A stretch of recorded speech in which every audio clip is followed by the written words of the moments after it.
है ना। तो देखिएगा क्या होता है। गुड मॉर्निंग, आवाज आ रही है आप लोगों को? चेतन और ललिता,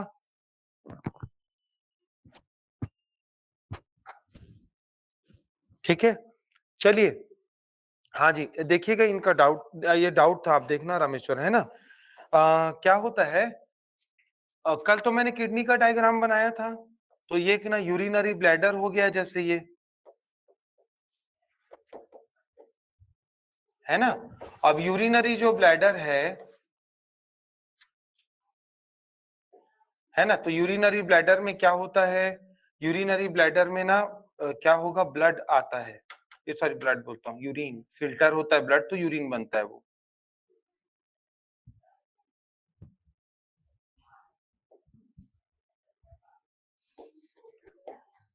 ठीक है। तो ये किडनी से रिलेटेड है, ये है ना। और ये क्या हो जाएगा,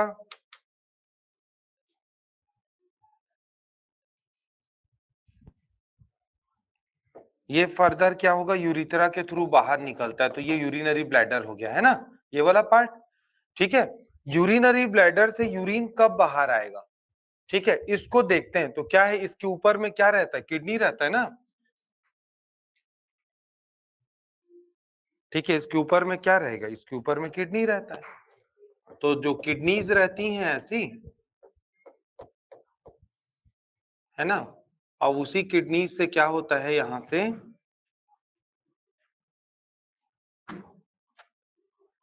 ये कनेक्टेड रहता है ऐसा,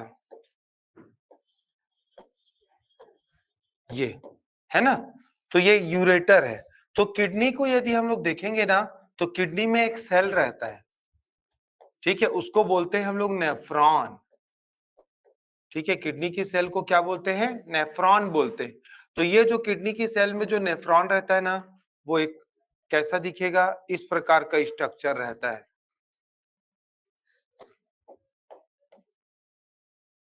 ये ऐसा, ये।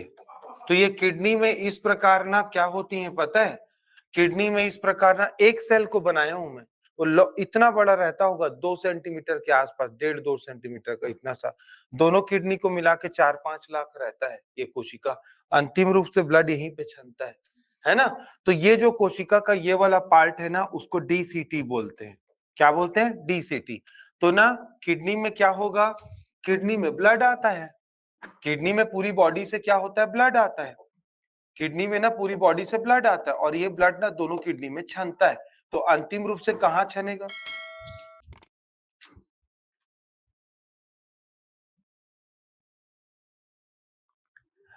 ठीक है। तो ये नेफ्रॉन रहता है। तो नेफ्रॉन क्या करता है पता है, अंतिम रूप से ना छानता है ब्लड को। तो होता क्या है पता है, जब ना ब्लड ना किडनी में छन के यूरिन बन के यूरिनरी ब्लैडर में आता है ना, तो वो ना नेफ्रॉन से गुजरता है विभिन्न भाग। नेफ्रॉन भी अलग मायाजाल है भाई, पहले सिलेबस में था ये, अब नहीं है ना। तो ये पढ़ना पड़ता है। नेफ्रॉन को ना संरचनात्मक इकाई बोलते हैं, कार्यात्मक इकाई किडनी की। तो जब ना यहाँ से ब्लड आएगा अंदर और नेफ्रॉन में जाके छनता है, अंतिम रूप से जब जाता है ना डीसीटी में, कहां पे जाता है, जब अंतिम रूप से डीसीटी में जब जाता है, तो ठीक है, अंतिम रूप से कहां पे जाता है, डीसीटी में जाता है। तो यहाँ पे जो फ्लूइड रहता है ना, वो वहां ये इसको बोलते हैं यूरिन। अब यूरिन में क्या क्या रहता है पता है, यूरिन में रहता है उत्सर्जी पदार्थ, और प्लस यूरिन में क्या रहता है, आवश्यक पदार्थ भी रहते हैं, कुछ काम की भी चीजें रहती हैं। मैंने आपको पहले भी बताया था, कोई अशुद्ध अशुद्ध नामक कोई चीज नहीं रहता, जो ब्लड में वही चीज यूरिन में है, जो ज्यादा रहता है उसको ब्लड से बाहर कर देता है, उसी को एक्सक्रीशन बोलते हैं, उत्सर्जन।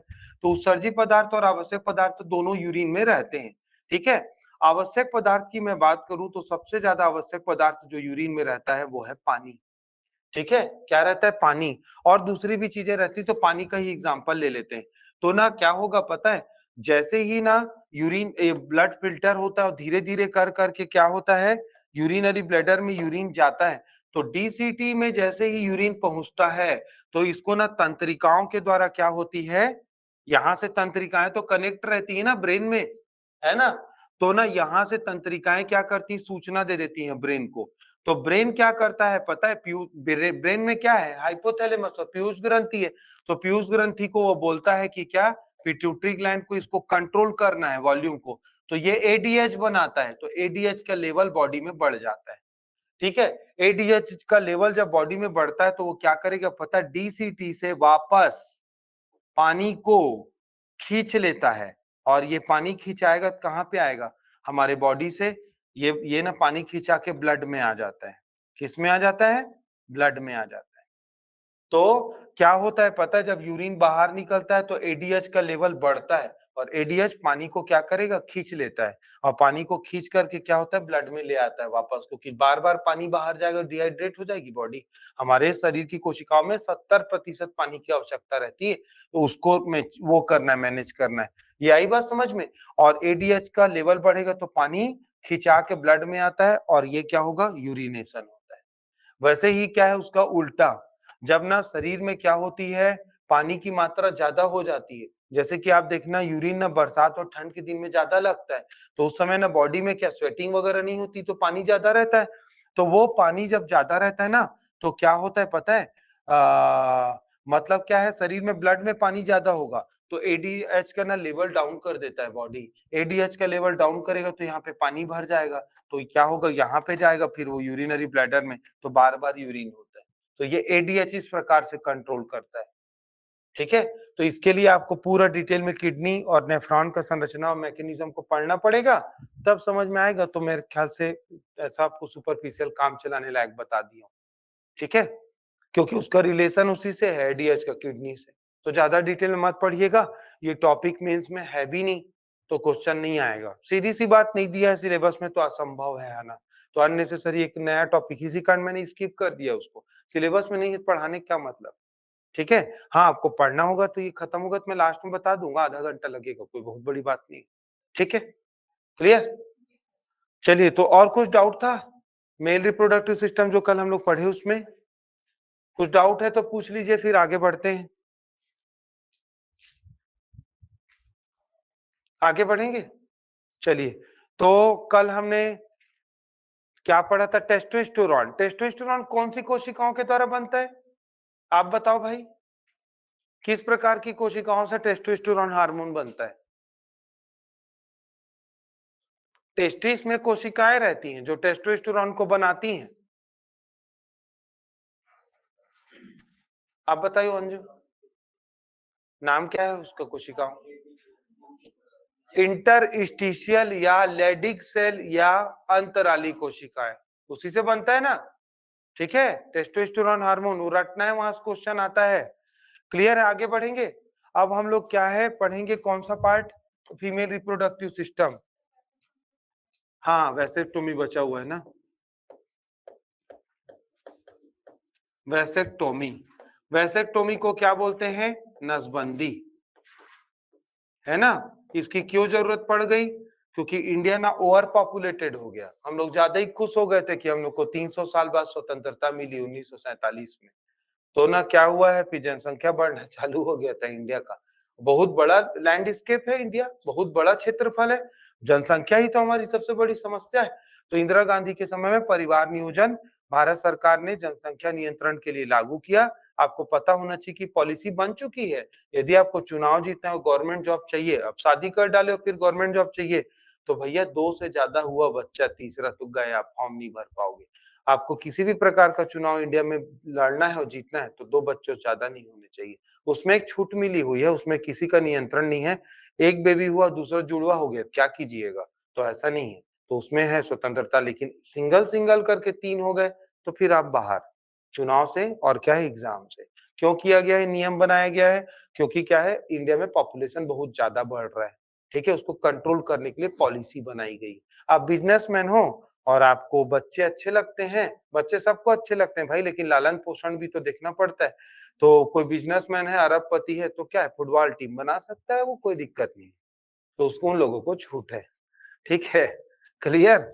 ठीक है, तो ध्यान रखिएगा। तो नसबंदी में क्या करते हैं देखिएगा, कल हमने पढ़ा था क्या, कि टेस्टिस से एक ना ट्यूब निकलता है, जिससे ना स्पर्म बाहर जाता है। उस ट्यूब का नाम बताओ। ये टेस्टिस हो गया जैसे, है ना। और इस टेस्टिस से क्या निकलता है, एक ना ट्यूब निकलता है, और इस ट्यूब से ना स्पर्म बाहर आता है, शुक्राशय में इकट्ठा होता है। इस ट्यूब का क्या नाम है? शुक्रवाहिनी नलिका बोलते हैं, इसको इंग्लिश में बोलते हैं वासा डिफरेंशिया। क्या बोलते हैं? वासा डिफरेंशिया। ठीक है, वासा डिफरेंशिया बोलते हैं। तो वासा डिफरेंशिया में टेस्टिस से क्या होता है, ये जो स्पर्म्स हैं वो जाते हैं और क्या होगे, ये जाके शुक्राशय में इकट्ठा होगा, है ना। शुक्राशय में ऐसे इकट्ठा होता है ना स्पर्म, फिर वो सीमन के साथ मिक्स होके क्या होता है, वो यूरेथ्रा के थ्रू बाहर आएगा, है ना। तो क्या किया जाता है पता है, वासा डिफरेंशिया तो दोनों साइड रहता है ना, डायग्राम में देखोगे तो आप दोनों राइट एंड लेफ्ट दोनों साइड है। तो वासा डिफरेंशिया में क्या होता है, यहाँ से स्पर्म बना और इसके बाद क्या हुआ, ये ना बाहर आया। तो ये जो दोनों साइड का जो वासा डिफरेंशिया रहता है, जो कि कहां से ओरिजिनेट हुआ है, टेस्टिस से, है ना। जो टेस्टिस से ओरिजिनेट हुआ है, तो दोनों साइड के ना वासा डिफरेंशिया को क्या करते हैं पता है, यहाँ पे ये जाता कहाँ से, टेस्टिस ना बॉडी के बाहर रहता है। क्यों टेस्टिस बॉडी के बाहर रहता है पता है, क्योंकि स्पर्म ना बॉडी कैविटी के अंदर में टेम्परेचर ज्यादा रहता है। अगर आप हार्ट का टेम्परेचर को लोगे, किडनी का लोगे, अमाशय का लोगे और टेस्टिस का टेम्परेचर से कंपेयर करोगे, दोनों में फर्क है 3-4 डिग्री का। तो ज्यादा गर्मी में ना स्पर्म नहीं बनते हैं बॉडी में, इसी कारण टेस्टिस ना बॉडी के बाहर रहता है। ठीक है, और ये जो ट्यूब है ना, टेस्टिस की ये जो ट्यूब जिसको वासा डिफरेंशिया बोलते हैं, वो ना नाभि वाला रीजन है ना, उसके जस्ट नीचे से जाता है। ठीक है, जो नाभि वाला रीजन है वहीं से ट्यूब वो जाता है नीचे से। तो क्या करते हैं, पुरुषों में जब नसबंदी होती है, सबसे आसान, सबसे बेस्ट और सबसे सुरक्षित तरीका है ये परिवार नियोजन के लिए, बर्थ कंट्रोल करने के लिए। क्या करते हैं, वो ना कुछ नहीं करना पड़ता है, ना चीरा लगता है, ना कुछ नहीं लगता, उसमें कोई कैंची वैची कुछ नहीं लगाते हैं, ना कटता है, ना खून आता है। वो नेवल रीजन ऐसे ही ओपन रहता है। वहां से चिमटी लेते हैं, छोटा सा खिसकाते हैं स्किन को और चिमटी से पकड़ के वो ट्यूब को बाहर ले आते हैं। आई बात समझ में? वो खिंचा जाता है, पतला सा ट्यूब रहता है और उसको ना ट्यूब को क्या करेंगे, लाएंगे ऐसा और बाहर लाके खींच करके क्या कर देते हैं, इसको ना बांध देते हैं ऐसा। बांधने से क्या हो जाएगा, टेस्टिस में बनेगा स्पर्म और स्पर्म बनने के बाद टेस्टिस में आके के क्या हो जाएगा, यहाँ पे रुक जाएगा दोनों साइड और ये स्पर्म यहीं का यहीं डेथ हो जाती है उसकी, क्योंकि स्पर्म की लाइफ 72 घंटे की रहती है। ठीक है, तो वहीं का वहीं डेथ हो जाता है, उसका कोई नुकसान नहीं, बॉडी उसको मैनेज कर लेता है। वैसे भी नुकसान होता है, बनता है और अपने आप नष्ट तो वैसे भी होता है वो शुक्राशय में। ठीक है, तो वो यहाँ नष्ट हो जाता है, शुक्राशय में न नष्ट होके तो वो बॉडी मैनेज कर लेती है उसको। तो क्या है पता है, इसको नसबंदी को वैसेक्टोमी बोलते हैं। वैसेक्टोमी मतलब वासा डिफरेंशिया को क्या कर देना, बांध देना। पूछा जाएगा पहले उस आदमी से कितने बच्चे हैं, तो वो बोलेगा एक, तो पूछेंगे दूसरा भी चाहिए क्या, हाँ सोच रहे थे कि टोनू अब तो अकेले बोर होता है, तो ना उसका भाई या बहन आ जाती तो बोरियत दूर हो जाता उसका, तो दूसरा बेबी प्लान करे थे। अरे वेरी गुड। तो अगर क्या है, दूसरा बेबी कोई प्लान कर रहा है तो टेम्पररी वैसेक्टोमी होती है। टेम्पररी वैसेक्टोमी केवल क्लिप लगा के ना वो कर देते हैं, बांध देते हैं ऐसा। ठीक है, और परमानेंट करना है कि उससे पूछेंगे दो बेबी, नहीं बाबा हो गया सर, अब तो अपना दो ही है, हम दो, हमारे दो अच्छा है भैया, अब बेबी नहीं चाहिए किसी भी हाल में। तो उस व्यक्ति का क्या करते हैं, परमानेंट नसबंदी या वैसेक्टोमी करते हैं और उसके बाद क्या करते हैं पता है, इस एरिया को कट कर देंगे, ये ट्यूब को ये कट कर देते हैं और कट करके क्लोज कर देते हैं और उसको इंसर्ट कर देते हैं बॉडी कैविटी के अंदर में। तो क्या होगा, वो परमानेंट हो गया। अब यहाँ से आएगा स्पर्म और आगे तो रास्ता बंद है, कट गया है ना, यहीं का यहीं नष्ट हो जाता है ना इससे। अरे बड़ा रूमर्स फैला हुआ है इंडिया में, है ना। और ना लड़के जो हैं वो नसबंदी 100 में से 100 भी ज्यादा ही कम ही बोल दिया मैं, 1000 में से कुछ लोग गिनती का करवाते होंगे 10-15 लोग, वो भी बहुत ही कम, ज्यादा ही बोल रहा हूँ लगता है। 1000 में 1-2 लोग करवा ली, क्योंकि रूमर्स फैला हुआ है और मेल डोमिनेटिंग समाज है भाई। शुरुआत में मेल डोमिनेटिंग रहता है, बाद में तो फीमेल डोमिनेटिंग हो जाता है। तो मेल डोमिनेटिंग समाज है। अब वो क्या है, कोई लड़का है, वाइफ है, अब वो बोलेगी कि सुनो ना जी, अब ना अब एक ही बेबी रखेंगे, है ना, आप क्या-क्या डॉक्टर मैडम बता गई है उसको वैसेक्टोमी करवा लो। क्या बोलते हैं लड़के लोग, ठगने में माहिर हैं। पगली-वगली हो गई है क्या तू? तू ही एडमिट हुई है, लगे हाथ करवा ले, क्योंकि लड़कियों का भी वैसेक्टोमी होता है। वो तो सॉरी नसबंदी होता है, उसको दूसरा चीज़ बोलते हैं, है ना? तो वो लोग कैसे ठगेंगे, सुन ना तू एडमिट है, तू ही लगे हाथ करवा लेना, मैं कहाँ से ऑफिस छुट्टी लूँगा, अभी डिलीवरी कारण 4 दिन से ऑफिस नहीं गया हूँ, तो तू ही करवा ले। और राजू देखी है, कैसे नसबंदी करवाया था उसके बाद मोटा गया है, मैं भी मोटा जाऊँगा वैसे ही, बाद में मत बोलना अब अच्छे नहीं लगते जी, पहले कितने स्लिम ट्रिम हैंडसम दिखते थे, मैं नहीं जान रहा हूँ भैया। तो बहाना, ठीक है, या पगली-वगली हो गई है क्या तू? कहाँ से नसबंदी क्या-क्या कौन तेरे को सिखा दिए रे? पागल है डॉक्टर भी, दूसरे बार बाप नहीं बन पाएँगे भैया, मेरे को लांछन लगेगा कि साला बाप नहीं बन पा रहे हो, पागल-वागल होगी क्या? मैं नहीं करवाऊँगा ऐसा। तो ऐसा ठगते हैं, उसको तो कैंसर हो गया, पता है तू नहीं जान रही, तू क्या जानेगी रे? आर्ट्स वाली है, उसको नसबंदी करवाए थे, उसको कैंसर हो गया।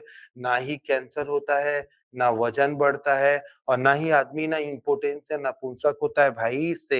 ये जितनी बार चाहे उतने बार बाप बन सकता है आदमी, कुछ नहीं होता इनमें से। और ना ये फीमेल जो नसबंदी है ना, वो 99% सेफ है और ये 100% सेफ है। फीमेल नसबंदी में केस आया है थोड़ा कि नसबंदी होने के बाद माँ बन गई फिर से। वो ना लापरवाही है, वो सरकारी हॉस्पिटल में होता है। वहाँ ना नर्सिंग स्टाफ से ना डॉक्टर लोग करवा देते हैं नसबंदी को। ये तो टेक्निकल चीज़ तो है। अरे आप किसी डॉक्टर के अंडर में साल भर रहोगे तो आप भी सीख जाओगे, कर दोगे, उसमें कुछ नहीं लगता है। तो नर्सिंग स्टाफ लोग तो वैसे भी एक्सपर्ट लग रहते हैं, माइनर सर्जरी, वुंड वगैरह, स्टिच लगाना, इंजेक्शन लगाना, उसी से करवा देते हैं। और खासकर गड़बड़ी देखा गया है, मतलब जो महिला जिसका नसबंदी हुई है और फिर से माँ बनी है, वो गवर्नमेंट का।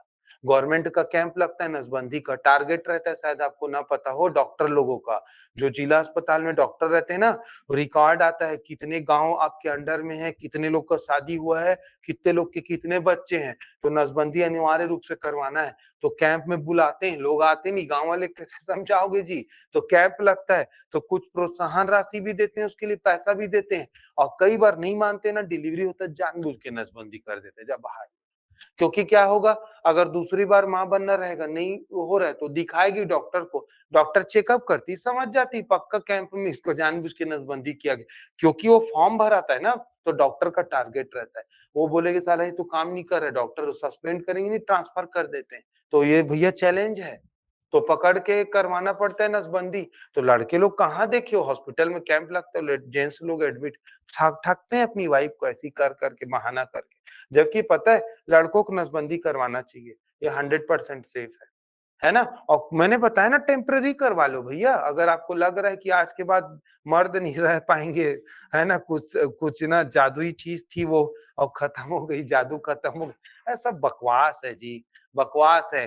तो आप टेम्परेरी वाला करवा के रखे रहो ना भाई, कोई आदमी कभी भी आज तक कुछ नहीं हुआ, ना वज़न बढ़ा है, ना कैंसर हुआ है, ना वो इम्पोटेंस हुआ है, कुछ नहीं होता है। अरे नल का टैप रहता है, घुमाओ तो पानी आ गया, उल्टा घुमाओ तो बंद हो गया, वो तो आपके ऊपर है पानी कब भरना है।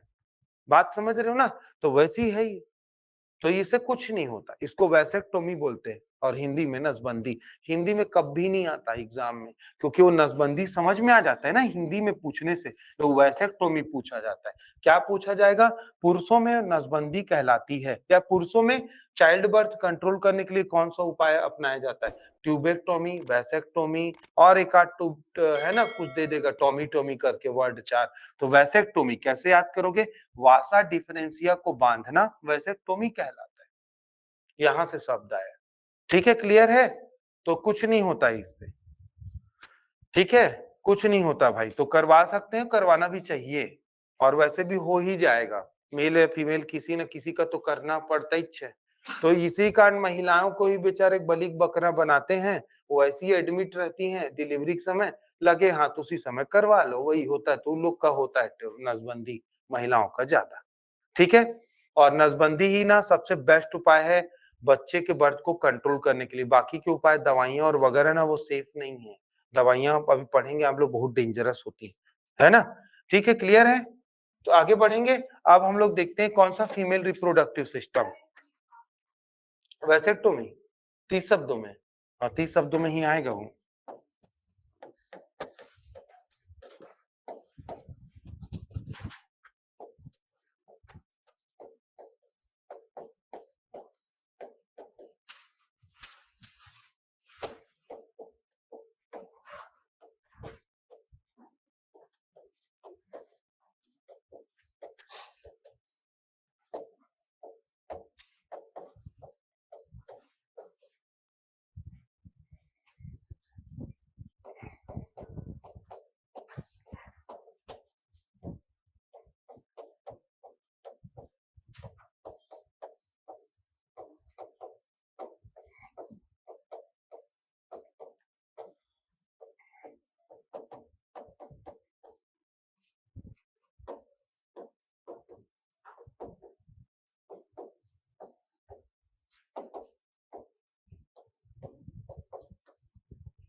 ठीक है, तो इसको वैसेक्टोमी बोलते हैं। ठीक ठीक है, तो ये क्या कहलाता है? वैसेक्टोमी कहलाता है। तो पुरुषों में नसबंदी को बोलते हैं वैसेक्टोमी। तो लिख लीजिएगा। इंपॉर्टेंट है, प्रश्न बन सकता है ना, इससे आ भी चुका है।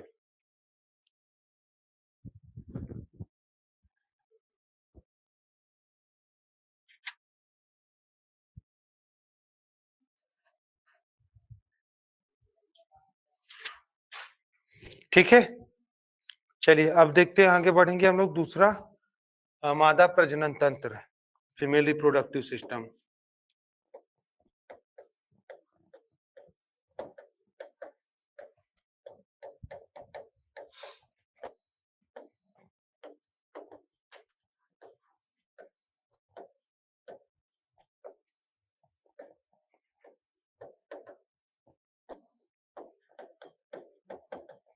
ठीक है, मैं डायग्राम को ड्रॉ कर दे रहा हूँ, आप लोग ना फोटो ले लेना उसका। ठीक है,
ठीक है, तो ये एक ना, ये लंबवत काट है, लॉन्गिट्यूडनल सेक्शन है।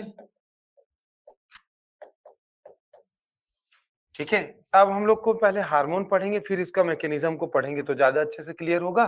तो अभी जो मैं डायग्राम बनाने वाला हूं इस साइड, वो देखिएगा। अंडाशय की अनुप्रस्थ काट है ना, ये दोनों साइड रहता है अंडाशय, है ना, दो रहता है संख्या में, तो पेयर में। तो अंडाशय की अनुप्रस्थ काट, तो ये मैं बनाने वाला हूं डायग्राम को। ठीक है, अंडाशय की अनुप्रस्थ काट मतलब क्या? TS section. ठीक है, टीएस सेक्शन। तो इसको देखेंगे ओवरी का। तो ओवरी का जो टीएस सेक्शन रहता है वो देखते हैं ना। अब आप बात समझिएगा, जैसे ये ओवरी का लंबवत काट है, टीएस सेक्शन ऐसा कटेगा, है ना। अब ये ओवरी है, ऐसा कटा, आपने देखा, उसका मेजरमेंट वो कर लिया, ऑब्जर्व कर लिया उसको। डायग्राम को तो मैं ऐसे बनाऊंगा। ठीक है, तो उसी एंगल से मैं ना डायग्राम को बना रहा हूं। तो अनुप्रस्थ काट में ना कैसे दिखता है वो देखते हैं हम लोग। ठीक है,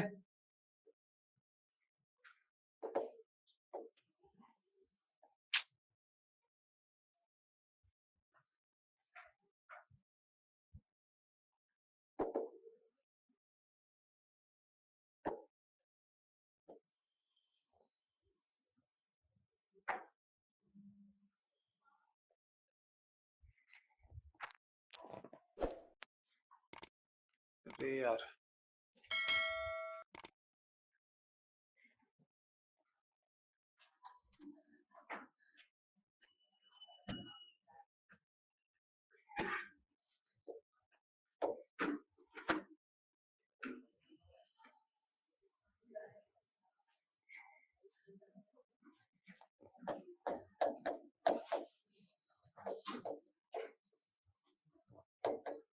टीएस ऑफ ओवरी है।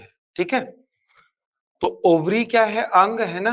तो अंग किससे बनेगा? कोशिकाओं से तो मिलके बनेगा। ठीक है, तो अंग किससे मिलके बनता है? कोशिकाओं से मिलके बनता है। तो ये जो कोशिकाएं हैं, है ना, जो ओवरी का निर्माण करती, इनको बोला जाता है फॉलिक्यूलर कोशिकाएं। आप, मैं इंग्लिश में लिख रहा हूँ बट आपको इंग्लिश में लिखना, हिंदी उसमें लिखना है देवनागरी में, है ना, फॉलिक्यूलर सेल्स। तो इसको फॉलिक्यूलर सेल को क्या बोलते हैं? फॉलिक्यूलर कोशिकाएं बोलते हैं। ठीक है, इसको ध्यान से समझिए, फिर बाद में नोट करेंगे।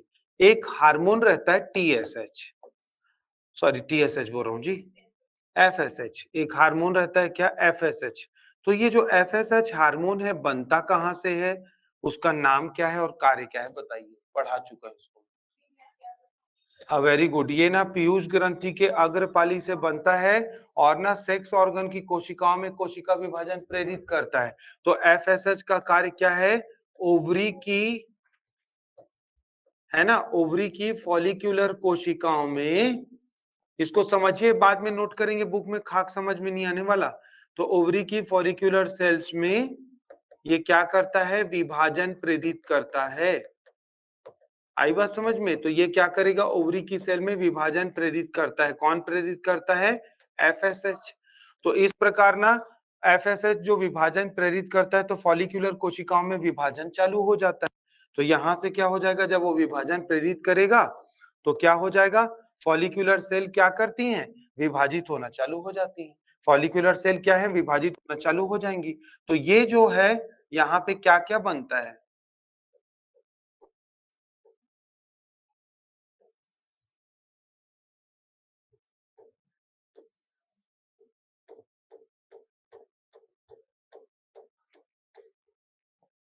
ये, ठीक है।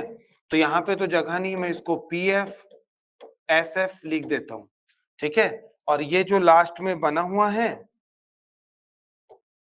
ठीक है, ये जो लास्ट में बना हुआ है, इसको बोलते हैं हम लोग ग्रेफियन फॉलिकल। क्या बोलते हैं? Graafian follicle. ठीक है, क्या कहलाता है? गैफ्रियन फॉलिकल कहलाता है ये, है ना। तो फॉलिक्यूलर सेल क्या क्या बनाती हैं, देखिएगा। फॉलिक्यूलर सेल में क्या हुआ? एफएसएच के द्वारा विभाजन हुआ, तो क्या बना? पीएफ। पीएफ को क्या बोलते हैं हम लोग? Primary follicle. पीएफ को क्या बोलते हैं हम लोग? प्राइमरी फॉलिकल बोलते हैं, है ना। इसके बाद दूसरा क्या होता है? एसएफ जो है ना, एसएफ क्या है? Secondary follicle. एसएफ क्या है भाई?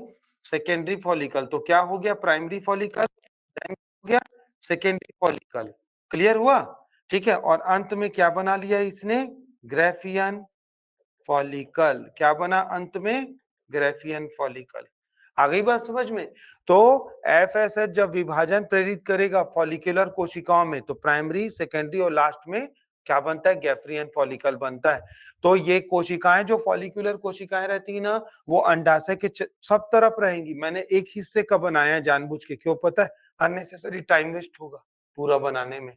तो बुक में देखोगे तो आप पूरा मिलेगा। आप हालांकि ये सब बना सकते हो, एग्जाम में कोई मार्क डिडक्ट नहीं होने वाला, इतना बना सकते हो।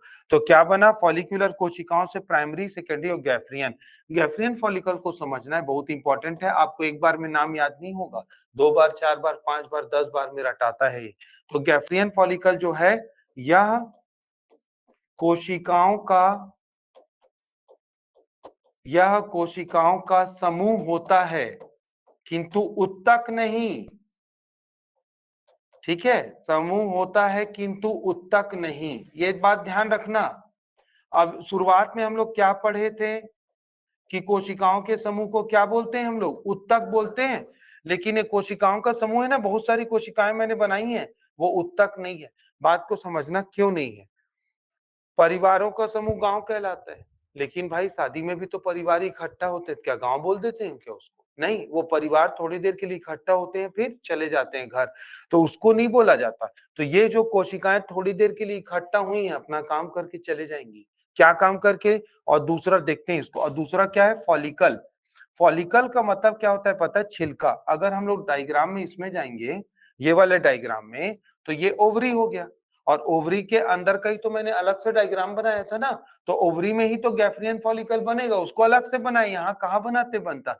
तो ये जो ना फॉलिकल का मतलब होता है, ये देखना, ये ऊपर में ना कवर रहता है, जिसके अंदर में ना कोशिकाएं रहती हैं। इसको फॉलिकल का मतलब होता है छिलका। फॉलिकल का मतलब होता है ऐसे चालू भाषा में छिलका। तो यहाँ पे ना छिलका होता है। जैसे कि आप देखना प्याज, प्याज में छिलका निकल जाता है, लहसुन का छिलका आसानी से निकल जाता है, संतरे का छिलका वैसी छिलका। तो ये जो छिलका या फॉलिकल है ना, कोशिकाओं को गैदर करके इकट्ठा करके रखता है। और ये जो अंदर की कोशिकाएं है ना, ये अंदर की कोशिकाओं को क्या बोलते हैं हम लोग? अंडाणु या एग। इसके लिए एक और इंग्लिश में टर्म यूज होता है ओवम। तो ये क्या है? अंडाणु या एग है या ओवम है। आई बात समझ में? और मैंने बताया था ना ये क्या होती है, ये परमानेंट थोड़ी ना एक जगह रहेंगी तो उत्तक बना लेंगी, ये थोड़े समय के लिए गैदर होती फिर ना अलग हो जाती। कैसे? अंडाशय में बनता है ये अंडाणु, और ये अंडाणु ना फैलोपियन ट्यूब में आता है, यहाँ पे इकट्ठा हो जाता है। ठीक है? और मेंस्ट्रुअल साइकिल के समय, मासिक चक्र बोलते हैं ना, उस समय वो क्या होगा, वेजाइना के थ्रू ना बाहर डिस्चार्ज हो जाता है। तो कुछ देर के लिए, कुछ समय के लिए ही ये इकट्ठा होता है। ठीक है? इसी कारण इसको उत्तक नहीं बोला जाता। तो ये कोशिकाओं के समूह को क्या बोलते हैं? गैफ्रियन फॉलिकल। और ये छिलका आप देखना, एग तो देखिए ऑमलेट बनाते हैं, तो ऑमलेट का उसको क्रैक करके छिलके को निकालते हैं कि नहीं है? तो एग भी एक सेल है, शायद आपको ना पता हो। मुर्गी का अंडा एक कोशिका है, पता है? वो एक कोशिका होती है, तो उसका छिलका है ना, वो रिप्रोडक्टिव सेल है, तो उसका छिलका बाहर आ जाता है। वैसे ही इसका छिलका बाहर आ जाता है। तो जो ना छिलके वाली कोशिकाएं उसको फॉलिकल बोलते हैं। मनुष्यों में केवल महिलाओं के शरीर में अंडाणु के ऊपर में छिलका रहता है, बाकी में नहीं रहता। बाकी में कोशिका झिल्ली रहता है। उसको पलट डालने से जो कोशिका झिल्ली प्रोटीन की बनी अर्धपारिगम रहती है ना? क्लियर हुआ ये? तो क्या होगा? एफएसएच क्या करेगा? अंडाणु की सॉरी अंडाशय की कोशिकाओं में कोशिका विभाजन प्रेरित किया, तो प्राइमरी फॉलिकल, सेकेंडरी फॉलिकल, और लास्ट में क्या बना? गैफ्रियन फॉलिकल। क्या बन गया भाई लास्ट में? गैफ्रियन फॉलिकल बन गया। तो गैफ्रियन फॉलिकल को मैंने क्या लिखा है? गैफ्रियन फॉलिकल क्या होता है? कोशिकाओं का समूह है, किंतु क्या है भाई? ये उत्तक नहीं है। कोशिकाओं का समूह तो है, लेकिन क्या है? उत्तक नहीं है। ठीक है? ये कोशिकाओं का समूह है लेकिन उत्तक नहीं है। अब ये क्या करता है देखिएगा कार्य। ठीक है?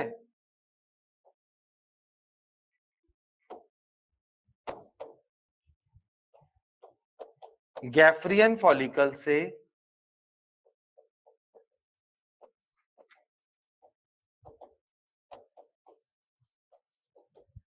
गैफ्रियन फॉलिकल से प्रोजेस्टेरॉन हार्मोन का निर्माण होता है, सॉरी एस्ट्रोजन।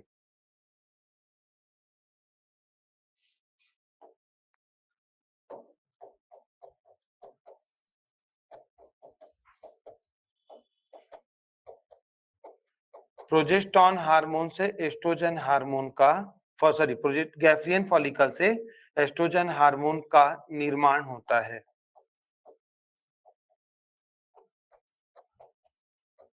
जो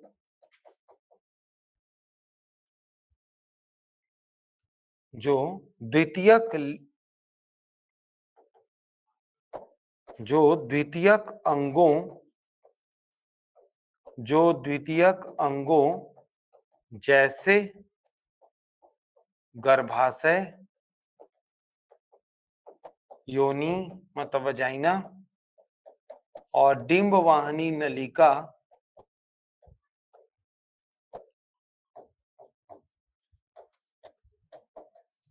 का विकास करता है।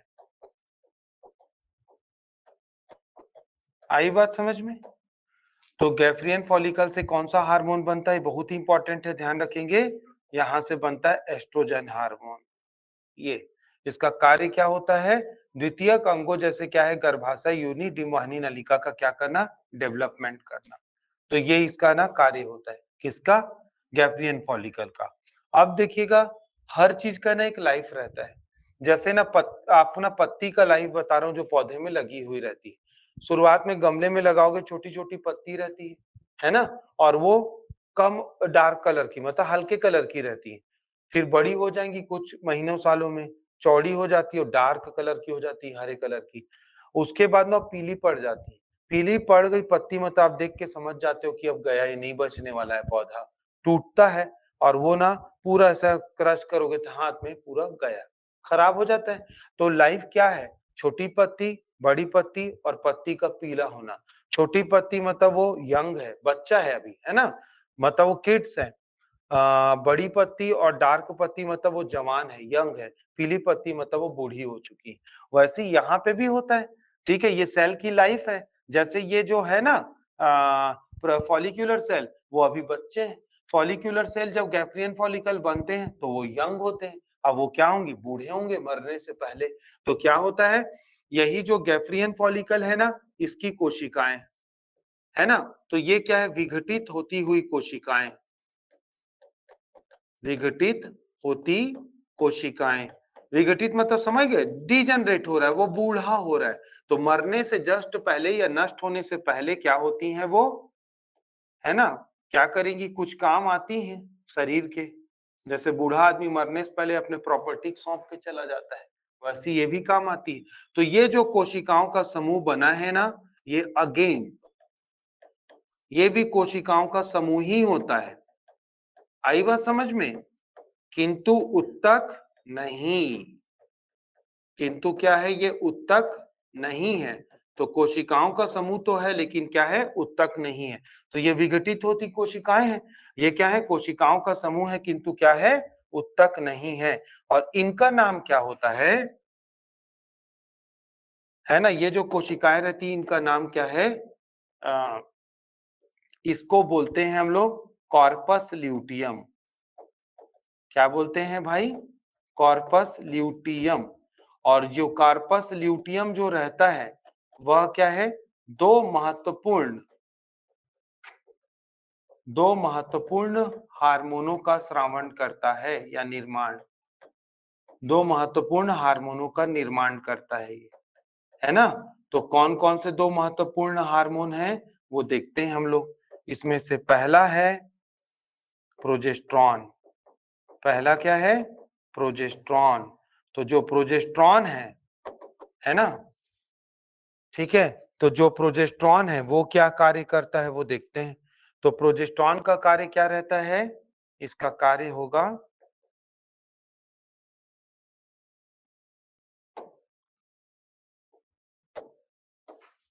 गर्भावस्था के समय गर्भावस्था के समय गर्भाशय का विकास।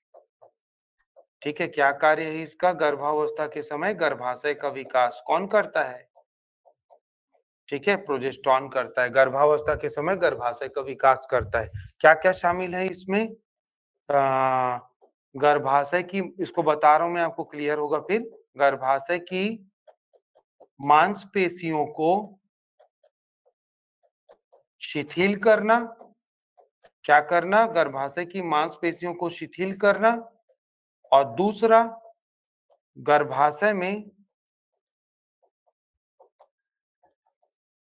ऑक्सीजन तथा रक्त की आपूर्ति रक्त की आपूर्ति बढ़ाना।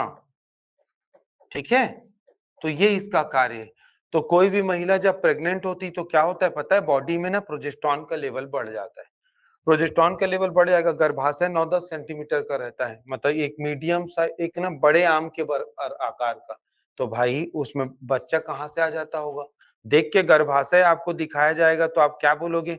इतने से गर्भाशय में बच्चा कहाँ से आता होगा? तो उसमें क्या होता है पता है? और ना पेपर वेपर वाले अनपढ़ रिपोर्टर लोग जो रहते हैं ना, गधे लोग, वो छापते हैं पेट में बच्चा था मर गया, ऐसी तो लिखा रहता है पेपर में। पेट में बच्चा था मृत्यु हो गई। पेट में कहाँ से बच्चा रहेगा जी? पेट में हाइड्रोक्लोरिक एसिड रहता है भाई, वहां बच्चा कहाँ से पैदा हो जाएगा? मरेगा नहीं, वो बचेगा। अब पेट में खाना जाता है तो बच्चा कैसे रहेगा खाने के साथ? समझ रहे हो ना? तो पेट में नहीं रहता है बच्चा, गर्भाशय में रहता है। पेट और गर्भाशय में वही फर्क है जो बिलासपुर और रायपुर में, दोनों अलग अलग है। तो ये ध्यान रखना है। तो क्या होता है गर्भाशय में ना, जब ना प्रोजेस्टेरॉन का लेवल बढ़ता है तो गर्भाशय की मांसपेशियां ना रिलैक्स हो जाती है, वो खिंचा जाती है रबर बैंड के जैसे, ऐसे फैलती है।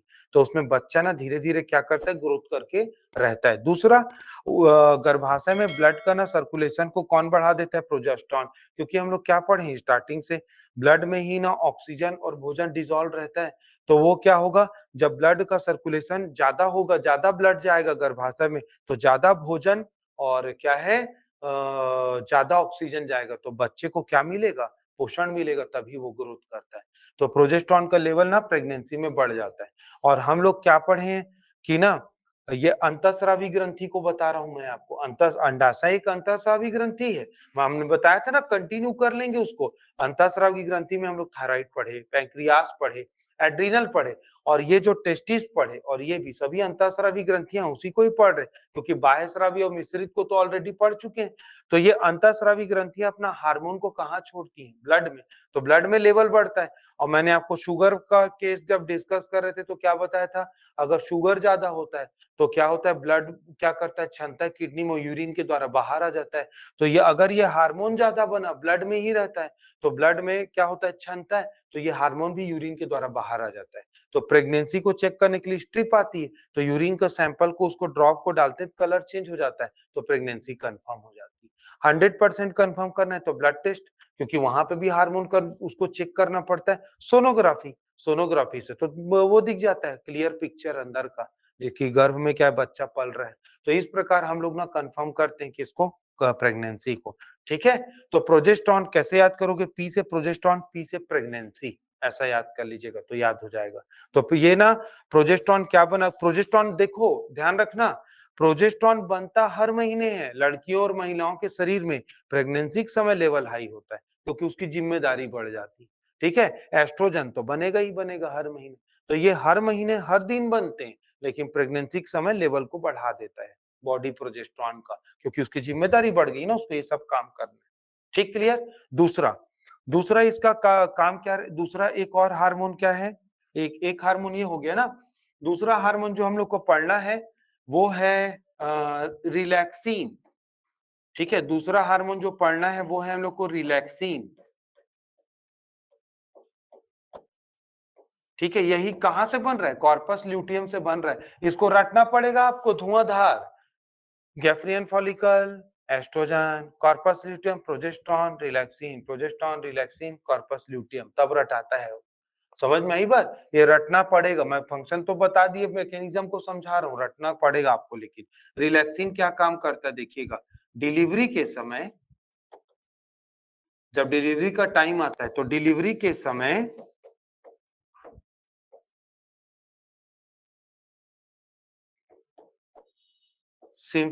प्यूबिस ऑफ सिम्फाइसिस, क्या होता है मैं आपको बता रहा हूं।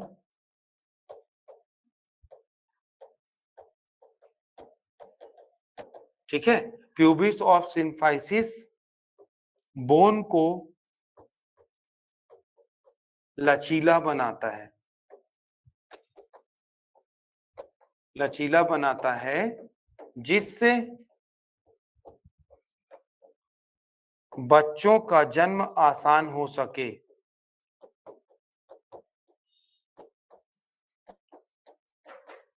ठीक है। जिससे क्या हो सके, बच्चों का जन्म आसान हो सके। तो ये किसका काम है, रिलैक्सिन का। अब ये प्यूबिस ऑफ सिम्फाइसिस, अगर symphysis of pubis, pubis of symphysis बोलते हैं ना, या इसको ना प्यूबिस बोन करके भी आप याद कर लेना तो भी काम चल जाएगा, क्योंकि नाम थोड़ा सा कठिन है ना। अब ये क्या होता है मैं बताता हूं आपको। ठीक है। और आप लोग वेब सीरीज वगैरह देखते होगे ना, ऑटोप्सी होती है, डेड बॉडी जो पड़ा रहता है, गला सड़ा गला या जला के फेंक दिए जमीन के अंदर, गड़ा हुआ 1 साल बाद 2 साल बाद मिला, तो उसको फिर से दोबारा पोस्टमार्टम किसका होता है, फ्रेश बॉडी का होता है। मतलब ना 12 बजे सिर कुचराया था, 3 बजे मेडिकल कॉलेज ले आए और 3:30-4 बजे उसको काट दिए, वो पोस्टमार्टम कहलाता है। जो बॉडी पहले से ही गड़ी है, कहीं फिकाई हुई है, बाद में मिलती है, 2 महीना, 4 महीना, साल, 2 साल बाद उसका ऑटोप्सी होता है। ठीक है। तो उसमें ना और दूसरा फोरेंसिक वाले लोग आ जाते हैं। अब और ना ऑटोप्सी के अलग डॉक्टर होते हैं, वो लोग अलग सर्जरी करते हैं उसी सब बॉडी का। उन लोग बताते हैं कि डेड बॉडी मेल था, फीमेल था और कितना पुराना है। ठीक है। तो वहां से ना क्राइम सीन समझने में आसानी होती है। ठीक है। तो कैसे पता लगाते हैं देखते हैं अभी, है ना, क्लियर। तो देखिएगा कैसे पता लगाते हैं। और आपको ये क्या होता है, प्यूबिस ऑफ सिम्फाइसिस, देखिएगा क्या है। यदि हम लोग अपना ना उसको देखें, कंकाल तंत्र को, है ना, तो खोपड़ी की हड्डियां रहती हैं ऐसी जुड़ी हुई। कंकाल तंत्र भी पहले क्वेश्चन आता था, ये सब हट गया है अब। सिलेबस है, अच्छा भी है, नहीं तो बच्चे लोग कितना बायो पढ़ेंगे, है ना?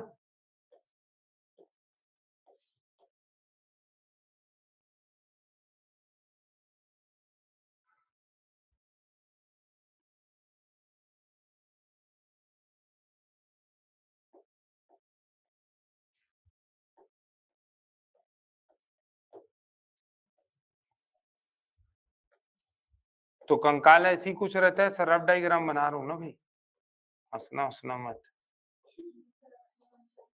हाँ, कई बार तो इतना अच्छा बनता है देख के खुद ही डर लग जाते हैं।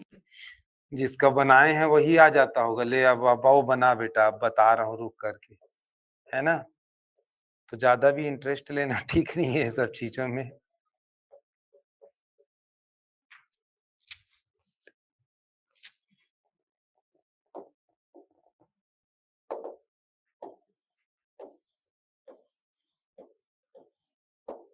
इसको पसली बोलते हैं, रिब्स, छाती की हड्डी।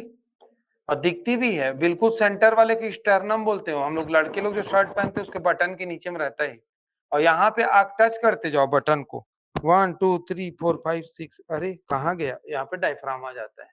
अगर जो हड्डी टच हो रही है यहाँ पे, हड्डी टच हो रही है मतलब वो स्टर्नम है, ये डायफ्राम आ गया, मस्कुलर पार्ट। और छाती की हड्डी आप देखना दुबले पतले बच्चों में दिख जाता है, पीठ का उसका, तो ये उसको रिब्स बोलते हैं, है ना? ये रिब्स हो गया।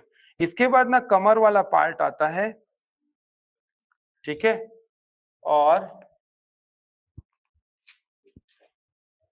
उसके बाद ना जांग की हड्डी रहती है जो शरीर की सबसे बड़ी हड्डी है। फिर टिबिया फिबुला हो गया, है ना? उसमें एड़ी तक, ये और ये पैर के पंजे और उसकी हड्डियां, ठीक है? तो ये अपना एक रफ डायग्राम बताया। ये वाला जो हिस्सा है ना, जो हिप बोन जिसको बोलते हैं, वही प्यूबिस बोन है। क्या है? प्यूबिस बोन है, ठीक है?